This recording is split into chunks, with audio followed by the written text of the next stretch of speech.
presentación de electrofisiología y de anatomía cardíaca. Vamos a tratar de ser muy rápidos para revisar los temas principales. Lo primero es que yo no soy anatomista, soy cardiólogo, electrofisiólogo, o sea que la visión que les voy a tratar de brindar es más orientada desde el punto de vista clínico y más desde el punto de vista práctico de lo que hacemos en el día a día en nuestra práctica médica. Voy a y a ver si me deja compartir la pantalla. Dice que hay un error. Vamos a ver si ahora sí se puede. ¿Me escuchan? Sí, doctor. Perfecto. Bueno, entonces, como ya les había dicho, vamos a empezar con la charla. Siguiente diapositiva, por favor. El objetivo de esta charla es encontrar las relaciones anatómicas del corazón e intentar eh, entender un poquito más la anatomía. Dale adelante. Vamos a partir desde el electrocardiograma, que es el examen básico con lo que la mayor parte de las veces trabajamos en electrofisiología y en cardiología. Eh, y a todos nos han enseñado que hay unas derivaciones anteriores, inferiores, laterales, y eso se deriva del análisis anatómico del corazón, desde la anatomía macroscópica grande de las caras del corazón, como lo vamos a ver al final, pero nos permite hacer inferencias, por ejemplo, de los ejes eléctricos, nos permite hacer inferencia de zonas de lesión en las coronarias, nos permite saber, por ejemplo, si hay una estructura cardíaca que tenga alguna enfermedad. Y de esa forma podemos entender un poco más el corazón. Pero para eso necesitamos entender la anatomía básica. Dale adelante. El corazón, ahí se ve muy bonito en ese dibujito que tienen. Lamentablemente, uno de los grandes problemas de la anatomía cardíaca es que los gráficos o los diseños anatómicos como este que tenemos aquí no corresponden claramente a la realidad. Si ustedes ven este esquema, ustedes ven el ápex en la parte inferior, ahí está cortado un poco. Ven los grandes vasos en la parte más superior, las aurículas arriba y los ventrículos abajo. Y si ustedes lo miran, en esta zona, la parte media, está la descendente anterior y el surco interventricular y está prácticamente en la mitad del corazón. Dale adelante, por favor. Esto es los mismos esquemas que todos hemos visto en los libros. La parte de arriba los grandes vasos, en la zona media el esquema de las aurículas y en la zona inferior los ventrículos. Y lo mismo vemos en el esquema un poquito más elaborado del lado, pero realmente esas son como la anatomía que conocemos macroscópica. Si tenemos en cuenta esa posición anatómica que nos describen los textos, tenemos varios problemas. El primer problema es que cuando miramos ese esquema, como si fuera el paciente de frente, ¿sí? Estuviéramos mirando de frente, pues ustedes lo primero que pueden saber es que el ápex está Primero que abajo, pueden. los grandes vasos arriba, las aurículas atrás y adelante. El problema es que ese es un corte medio del corazón, no es un corte completo y no es la posición correcta del corazón. Y además de eso, podrían inferir que el corazón está simétricamente colocado, lo cual tampoco es cierto. Dale adelante, por favor. La realidad es que el corazón en el tórax está puesto en la zona media. Las relaciones anatómicas importantes que tenemos del corazón primero se encuentran en el mediastino, o sea, en la zona media del tórax. Estás apoyado en el diafragma, en la cruz diafragmática y en el gran parte en el diafragma del lado izquierdo. Tenemos que el ápex es realmente no es inferior sino anterior, o sea, si uno abre el tórax por el esternón, una esternotomía mediana que se llama la cirugía para acceder desde este abordaje al corazón, pues encontramos que lo primero que vamos a ver es el ventrículo derecho. Si vamos más hacia adelante vamos a ver el ápex cardíaco y exactamente detrás la aurícula derecha. Si ustedes miran esta proyección anatómica, no se ve muy bien la aurícula izquierda porque la aurícula izquierda es una estructura posterior y también pueden evidenciar que el ventrículo derecho ocupa más o menos el 70% de la estructura anterior del corazón. De hecho, los cardiólogos pediatras no hablan de ventrículos derecho e izquierdo para las definiciones de anatomía relacionada con malformaciones congénitas, sino ventrículo sistémico o posterior y ventrículo anterior o pulmonar. El corazón se encuentra rodeado, como ustedes saben, por el pericardio, que tiene dos capas, una capa visceral que recubre el corazón propiamente dicho, y una capa parietal gruesa que aísla el resto de la cavidad y de los grandes vasos. Detrás del corazón, específicamente detrás de la aurícula izquierda, pasa el diafragma e igualmente está en la parte de la aorta descendente. Vamos adelante. Entonces, si vemos un corazón abierto desde el frente, lo que vamos a tener es más o menos esta posición. Los grandes vasos en la parte anterior, las tracto de salida del ventrículo derecho, como lo ven allí, ocupando gran parte de la anatomía anterior.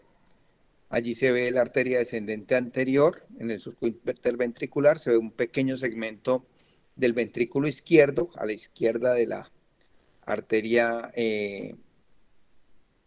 descendente anterior. De la aurícula derecha solamente vemos la orejuela derecha que se pinta ahí muy bien y que está en relación con la aorta, que es posterior, y con el tracto de salida del ventrículo derecho y la arteria pulmonar, que es la estructura más anterior del corazón. Esto es otro punto importante. Uno cuando ve los diagramas le ponen la aorta en el tracto de salida a la izquierda y el tracto de salida del ventrículo derecho a la derecha, y realmente el tracto de salida del ventrículo izquierdo es más derecho que el tracto de salida del ventrículo derecho para tener la curvatura natural del corazón. Vamos adelante.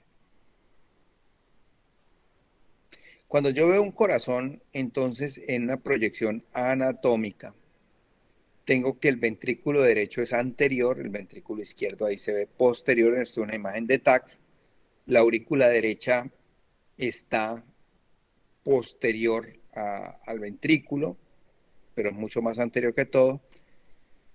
Ahí viene la raíz aórtica en la mitad y posteriormente está la aurícula izquierda, que como ustedes ven en esta imagen es muy posterior y está cercana a los cuerpos vertebrales y en relación al esófago y a la aorta descendente. Vamos adelante. Siguiente.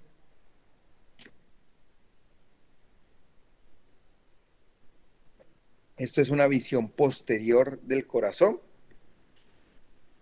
Vemos, y es importante ver la relación de los grandes vasos aquí, porque uno le enseñan que las venas y las arterias van cada una por su lado y la verdad es que todo confluye en la cara posterior del corazón. Si ven el arco aórtico, queda al lado de las arterias pulmonares y a su vez queda al lado de la cava superior y todo en relación con las venas pulmonares que están debajo. Eso hace que los abordajes, por ejemplo, cuando uno está haciendo eco, pues pueda uno tener un abordaje donde las venas pulmonares están en relación con la cava y la pared anterior de la aurícula izquierda está en relación con la pared posterior de la aurícula derecha.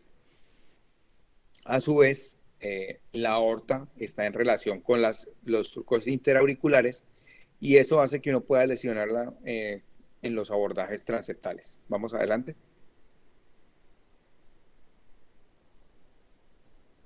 Esa es una imagen de nosotros de sala de procedimientos de electrofisiología. Se logra con con reconstrucción tridimensional con eco y con catéteres de mapeo. Y ahí se ve la relación entre las aurículas. La aurícula derecha está abajo, que se ve la tricúspide. Arriba está el tronco de la pulmonar, perdón, el tronco de la cava superior.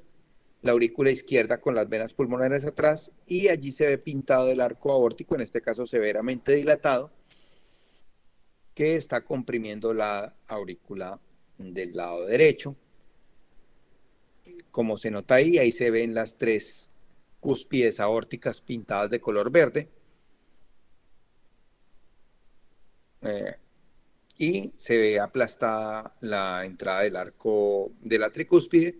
Y al otro lado, en la aurícula izquierda, las venas pulmonares, se dibuja un poquito la orejuela del lado izquierdo, en esta parte, no sé si la alcanzan a ver, la flecha, y un orificio que corresponde a la válvula mitral. Como ven, las estructuras valvulares a su vez están relacionadas entre ellas y las estructuras vasculares también.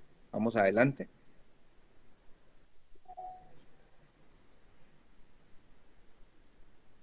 Esta es una visión posterior, similar a la que veíamos del mapa del Néter, donde tenemos las venas pulmonares y miren que están en relación clara con la aurícula derecha. Allí están las venas pulmonares y se ve la transparencia que se relacionan con la pared posterior de la aurícula derecha. ¿Y para qué nos sirven estos mapas o saber esta anatomía? Pues, por ejemplo, en el caso de nosotros, para guiar los procedimientos de ablación, como en este caso. Siguiente. Esto es lo mismo, este es un caso de un flúter típico antihorario girando en la aurícula derecha y las venas pulmonares a su lado. Pon a correr el video, por favor. Miren cómo da la vuelta el flúter y ustedes lo ven pues en el electrocardiograma de superficie, pero ahí se ve muy claramente una cantidad de flechitas que muestran cómo se va despolarizando la aurícula derecha en el caso de un flúter típico. Y eso explica los dientes en sierra que clásicamente uno ve en el electrocardiograma. Adelante.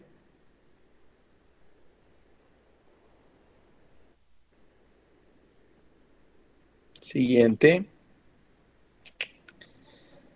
Entonces, en la anatomía de la aurícula derecha, que ya la vimos, tiene dos partes, una parte venosa posterior, que prácticamente es una prolongación de las cavas, que es muy lisa, y por delante de una estructura que se llama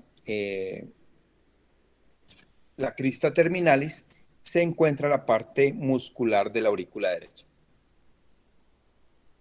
La parte muscular de la aurícula derecha consta de la orejuela derecha, del tendón de Eustaquio, que en este borde se ve, no está pintado, pero es el borde, digamos, posterior de la fosa oval, que ahí se ve dibujada, y el tendón de Todaro que separa la fosa oval y el foramen oval, que ahí se ve blanquito, de la borde inferior que corresponde al istmo cavo-tricuspidio, o sea, la entrada de la cava inferior hacia la aurícula, y al lado hay una estructura muy importante que es el seno coronario. ¿Qué es el seno coronario? Es una vena interna del corazón, es un seno venoso que recoge la sangre del ventrículo izquierdo y de la aurícula izquierda y la drena a la aurícula derecha casi en el origen. Recuerden que la fosa oval es una estructura remanente donde corresponde a la zona de flujo desde el lado derecho al izquierdo cuando uno está en la circulación fetal. Recuerden que uno no tiene circulación pulmonar, prácticamente el ventrículo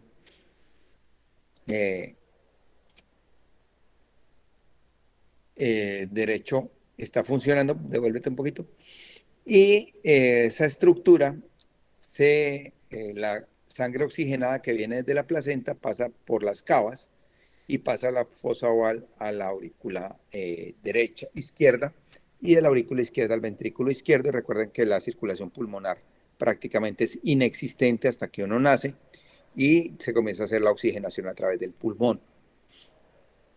Ahí ven que el borde inferior del triángulo de Koch, como se llama esta estructura, corresponde a la válvula tricúspide en su foco anterior.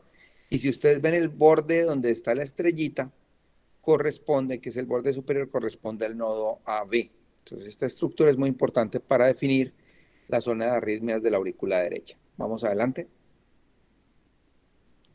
Cuando yo veo el corazón en radiografía, entonces lo que yo lo veo es así. Uno se imagina que las aurículas están arriba, los ventrículos están abajo. No, tenemos. Lo más derecho es la derecha, le sigue el ventrículo derecho, el borde del ventrículo izquierdo. Ahí está la posición de las derivaciones, por si quieren tener la referencia. Y de lo que estamos viendo, miren que uno ahí no ve el B5 y el B6 porque son la pared lateral del ventrículo izquierdo y eso se ve en una proyección lateral.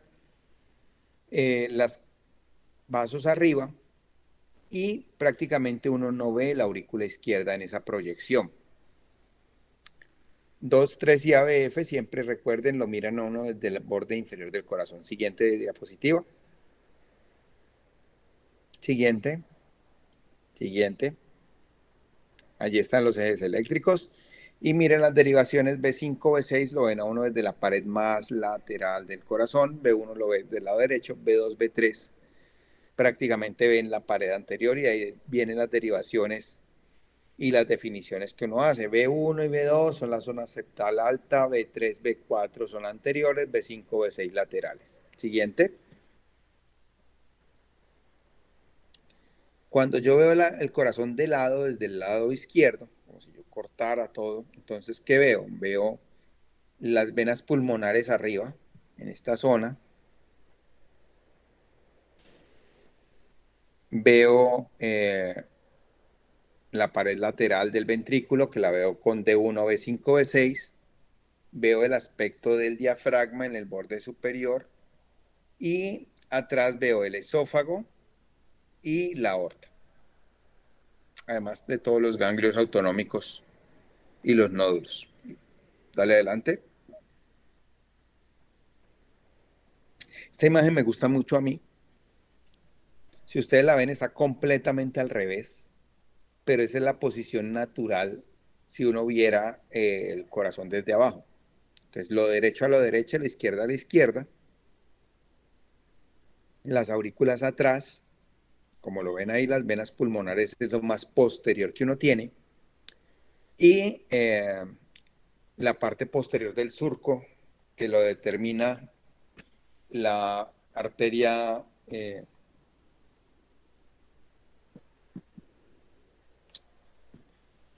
descendente posterior, que es la que da la cara posterior del corazón, y el seno coronario que va asociado con la primera vena, que es la vena descendente posterior, y las venas del seno coronario.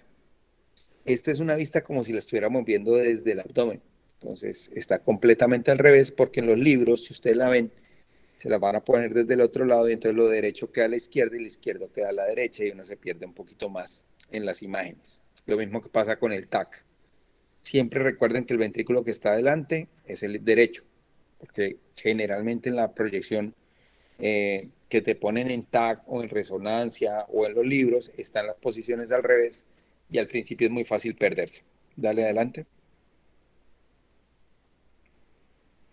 Esta es una corte lateral del corazón y miren el ventrículo izquierdo, es muy interesante. Ahí tenemos la aorta, los músculos papilares y eso es una información importante. Uno tiene la idea que el ventrículo es liso, el ventrículo realmente es profundamente trabeculado. Tiene dos músculos papilares grandes que sostienen las cuerdas tendinosas que a su vez son las encargadas del cierre de la mitral. Y miren la relación que hay en este caso entre el ventrículo y la orejuela izquierda. La orejuela izquierda reposa realmente sobre el ventrículo izquierdo. En medio de los dos está el seno coronario y pasa por ahí también la arteria coronaria, la arteria circunfleja. Vamos adelante. Miren aquí los músculos papilares, el septum interventricular que se ve bastante grueso en esta presentación, las cuerdas tendinosas, la aurícula arriba, miren la relación de la aurícula con la aorta y la asimetría que hay entre las aurículas. Si yo pincho la aurícula derecha, digamos por debajo de la fosa oval, uno se imagina que va a salir a la aurícula izquierda, no sale al ventrículo izquierdo porque los niveles del ventrículo derecho e izquierdo están desfasados. Y lo mismo, si la pincho arriba, o sea, hacia la parte más superior, lo que voy a estar es entrando en la aorta. Ahí ven la forma de los ventrículos, el ventrículo izquierdo mucho más muscular, mucho más grande, y un ventrículo derecho en forma triangular, mucho más pequeño. Vamos adelante. Nuevamente los mismos cortes, la relación de las aurículas, ahí se ven las venas pulmonares. La aurícula derecha, este es un corte desde atrás, el septum interventricular y los músculos papilares que sostienen la mitral, que se ven muy bonitos en este corte. Miren una característica muy llamativa en la presentación del lado más hacia la derecha, donde se ve el apéndice auricular derecho, que es bastante translúcido, y se ven las fibras musculares que se convergen todas hacia el tendón de Eustaquio. Siguiente. Ahí ven los músculos papilares cómo funcionan. Y miren una cosa muy interesante aquí, y es que la relación de la mitral con la aorta. Uno se imagina que la mitral va para un lado y la aorta está a otro lado, y realmente están prácticamente lado a lado, y por eso se habla de la unión mitroaórtica. Cuando ustedes lean en los libros o busquen algo de anatomía, van a encontrar la unión mitroaórtica y realmente, o la continuidad mitroaórtica, que como en este caso se ve, definitivamente es una continuidad y que están limitadas por el cuerpo fibroso del corazón. Dale adelante.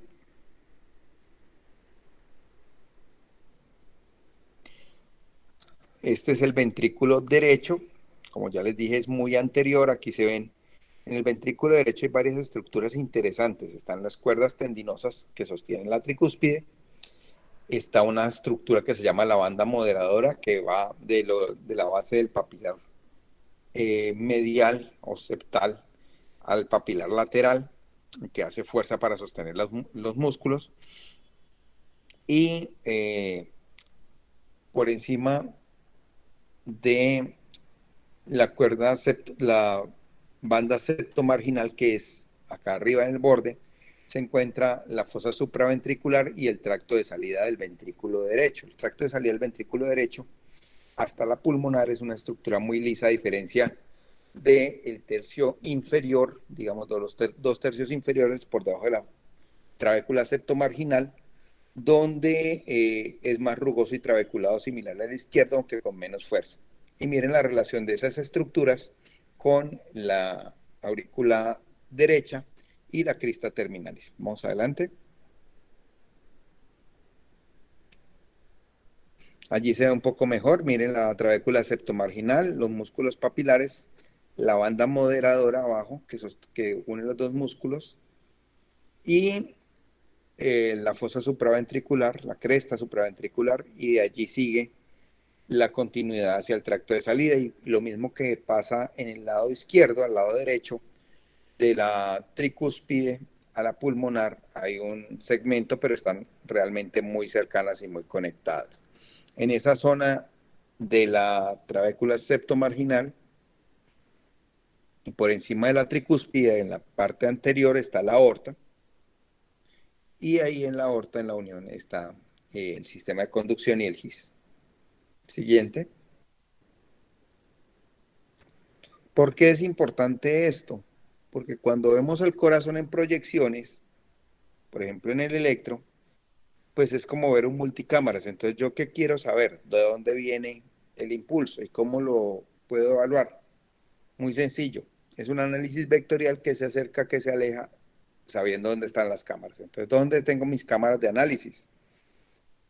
Yo siempre les digo, el ABR, imagínense lo que tengo, una cámara en el hombro del lado derecho, el ABL una cámara en el hombro izquierdo, 2, 3 y F te miran desde el diafragma, o sea, desde el abdomen mirándolo hacia arriba, y el de uno lo mira como desde la axila del lado izquierdo. Siguiente.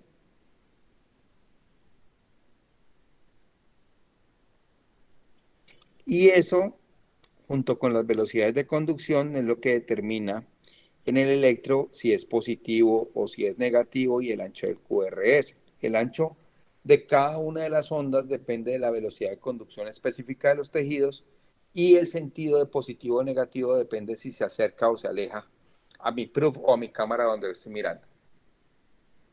Siguiente. Ahí está el sistema de conducción. Recuerden las velocidades de conducción. Yo siempre les digo a los residentes y a todo el mundo que no debe saberse los números, pero sí las velocidades. Entonces uno arranca muy lento, luego muchísimo más lento, luego muy rápido y luego medianamente lento. Y eso hace que el QRS tenga la forma del QRS y que la estructura no esté pegada toda sobre toda. Siguiente. Ese es un dibujo mío del sistema de conducción.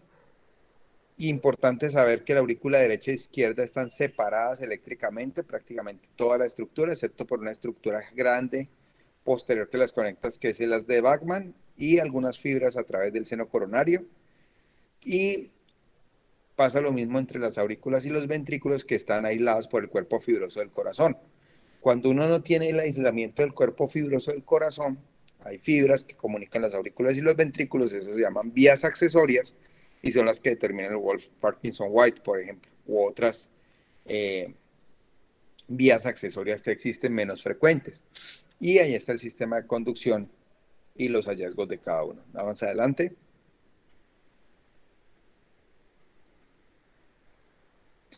Esto es lo que yo les menciono en el análisis vectorial. Si algo se acerca es positivo, si algo se aleja es negativo, y si es más menos, pues ahí va uno ubicando. ¿Para qué le sirve esto?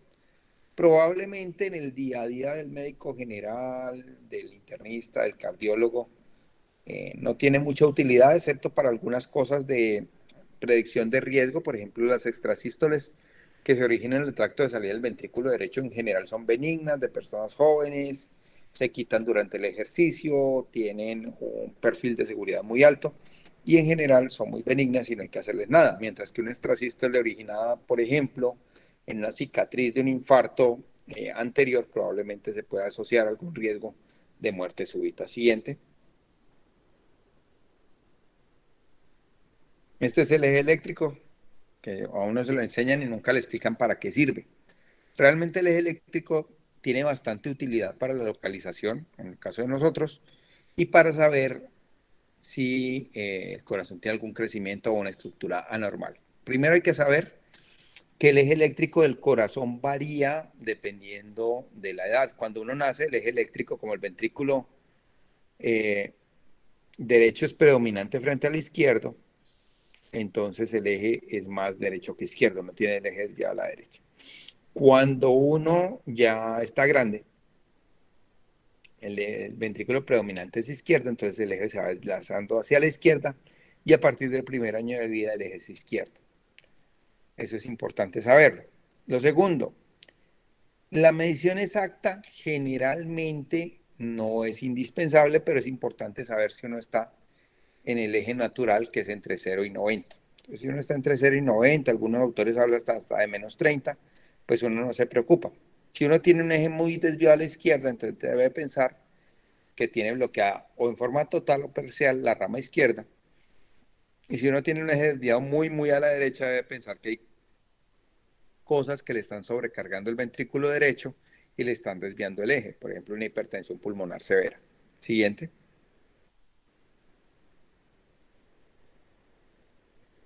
Ya para finalizar, vamos a ver la relación de los vasos cardíacos, las arterias y las venas, con relación a las paredes del corazón, que generalmente eso es lo que uno hace con el electro en infarto. Entonces uno dice, ah, sí, se le elevó el ST en 2, 3 y F, es la pared inferior, pero ¿por qué es la pared inferior? Pues porque es la pared que da contra el diafragma y es la que uno ve en las derivaciones que lo ven de abajo hacia arriba, que son las derivaciones inferiores. Entonces vamos a hablar primero de los vasos arteriales. Los vasos arteriales son derivaciones de la aorta. La aorta tiene 3 cúspides aórticas y 3 senos coronarianos. El seno coronario izquierdo, el derecho y la cúspide no coronariana, o sea, la cúspide que no tiene una arteria relacionada.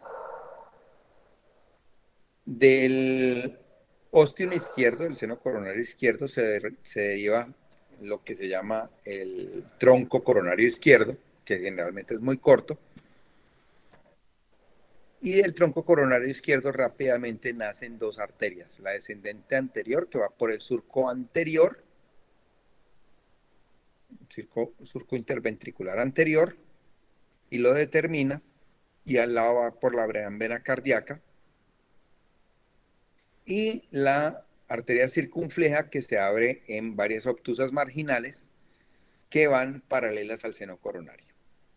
Del ostium derecho sale la coronaria derecha, que miren allí, va en medio del surco AB del lado derecho, por delante, y sigue hacia atrás para dar las arterias, fundamentalmente la descendente posterior.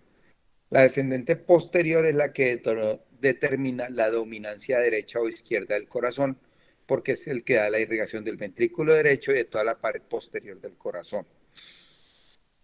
Esa arteria, en el 80% de los casos, depende de la coronaria derecha, como se ve en este caso, y en un porcentaje menor puede ser o una codominancia, o sea, tiene componentes de la circunfleja o desde la derecha, y más raro aún que sea dependiente de la circunfleja. Dale adelante. Y estas son las proyecciones clásicas de las coronarias. Ahí al lado se ve una coronariografía. Estas son imágenes de TAC multicorte, donde se ven muy bonitas las arterias y algunas malformaciones que uno puede tener. Pero estas son las proyecciones clásicas. Entonces uno ve el tronco coronario que dice LM, left main. Ahí viene la descendente anterior. La primera rama de la descendente anterior tiene las septales, que como su nombre lo indican, van para el septum ventricular, primera septal, segunda septal. Algunos pacientes tienen una cosa que se llama ramos intermedio, que es una arteria grande que se deriva allí. Y vienen las arterias de la descendente anterior, que van a dar la irrigación de todo el ventrículo izquierdo en la pared anterior y la pared lateral. La circunfleja, que tiene unas arterias que llaman obtusas marginales, ahí se dice OM en la proyección, pues dan la irrigación de la pared, digamos, más lateral del corazón, en la zona más lateral, y hacia la zona posterior, lo que se llama la base del corazón posterior, la zona posterior de la mitral. Y la coronaria derecha, que miren allí, tiene una forma de C, se origina en el ostium derecho, da las arterias, la primera arteria, la arteria del cono, después da la arteria del nodo sinusal, la arteria del nodo AB, y ahí vienen las arterias derivadas de la coronaria derecha, específicamente la descendente posterior, que da la irrigación de la zona apical y de la zona posterior del corazón. Siguiente.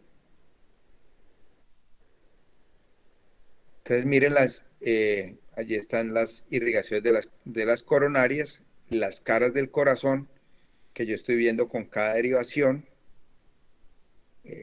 tanto B5, B6 para la pared lateral, B3, B4 para la pared anterior, B1, B2 para la pared septal, 2, 3 y F para la pared inferior, que está pintada allí, y el ventrículo derecho en B1. Si quieren ver bien el ventrículo derecho, uno puede hacer una derivación equivalente que es B3R, o sea, ponerla hacia la derecha. Y si quieren ver la pared posterior del corazón, una sospecha de infarto posterior, o sea, de la parte más basal de la cara inferior, pues uno debe hacer unas derivaciones posteriores que se hacen B7, B8. Siguiente. ¿Para qué sirve todo esto? Siguiente, pues para localización de estructuras, por ejemplo, una taquicardia atrial, ponla a correr. Entonces es una taquicardia atrial originada focal y eso se localiza a través de el análisis de los vectores de la aurícula. Se originaba en la zona posterior de la aurícula derecha. Siguiente. Y esta es una extrasístole ventricular que se origina en la aorta. Ahí se ve cómo se origina en los puntos rojos de la aorta y cómo se despolariza el resto del corazón. Lo que ustedes ven con una forma de C es el arco aórtico desde la parte más superior. Siguiente. Muchas gracias a todos. Eh, Perdonen los inconvenientes técnicos. Si tienen dudas o preguntas, por favor.